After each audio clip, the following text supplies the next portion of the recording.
എന്റെ സൂര്യപുത്രിക്ക് എന്നുള്ള രാജാ സാറിന്റെ ഒരു ഡിഫറെന്റ് കോമ്പോസിഷൻ അതിൽ നിന്നുള്ള ഞാൻ ഈ പാട്ട് പാടിയപ്പോൾ രാജാ സാറിനെ കുറിച്ച് ഒരു ഇൻഫർമേഷൻ ഈ സിനിമയെ കുറിച്ച് ഞാൻ ഇവിടെ പറയണമെന്ന് എനിക്ക് ആഗ്രഹമുണ്ട്.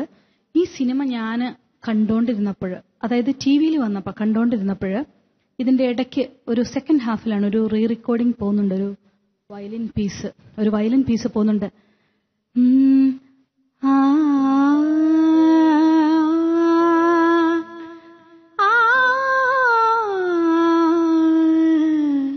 സരിഗാ ധനി സരിഗാ ധനി സാനിദഗാരി ഇതിങ്ങനെ പോകുന്നുണ്ട്. അപ്പൊ എനിക്ക് വല്ലാതെ, ഞാനും ഹസ്ബൻഡും ഞങ്ങൾ ഒരു ഇങ്ങനൊരു രാഗം കേട്ടിട്ടില്ല, ഇത് ഏതാണ്? ഞങ്ങൾ ഉടനെ അത് നോക്കി എന്താണ് രാഗമെന്ന്. യു കാൺ ബിലീവ്, അതിലെ ഹീറോയിന്റെ പേരാണ് ആ രാഗത്തിന്റെ പേര്.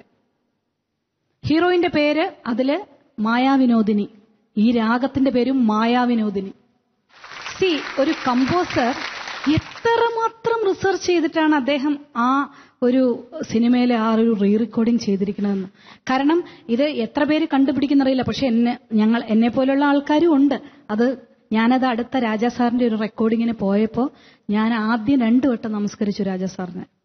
സാറേ, ഇങ്ങനെ ഞാൻ ഒരു കമ്പോസർ ഇങ്ങനെ, കാരണം ആ ഹീറോയിന്റെ പേര് തന്നെ ഈ രാഗത്തിനുള്ളൊരു പ്രത്യേകതയുണ്ട്. മാ പ ചുണ്ടു കൂട്ടിമുട്ടില്ല. സരിഗ ധനി സാനിദഗാരി സാ, കണ്ടോ? ചുണ്ടു കൂട്ടുമുട്ടുന്നില്ല. മാ പാ പാടിയാലല്ലേ നമുക്ക് ചുണ്ടു കൂട്ടുമുട്ടുള്ളൂ. അപ്പൊ ഇങ്ങനെ ഒരു രാഗത്തിന് പറയുന്ന പേരാണ് നിരോഷ്ഠ.